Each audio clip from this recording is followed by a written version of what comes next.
আসসালামু আলাইকুম ওয়া রাহমাতুল্লাহি ওয়া বারাকাতুহু। সবাই কেমন আছেন? কি অবস্থা? সন্ধ্যার সময় আকাশের আবহাওয়া কত সুন্দর দেখেন।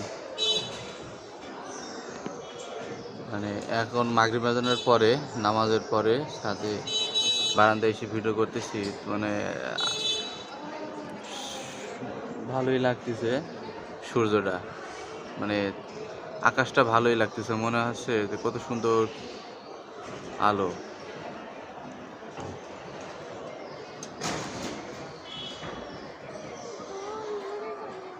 এই চুপ থাক, আবার কথা কাচ্ছে।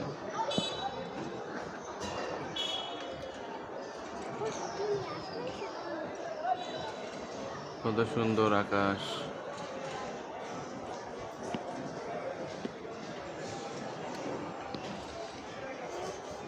ওই জায়গাটা ভালোই লাগতেছে দেখতে। সবাই ভালো থাকেন। আল্লাহ হাফেজ। আসসালামু আলাইকুম ওয়া রাহমাতুল্লাহি ওয়া বারাকাতুহু।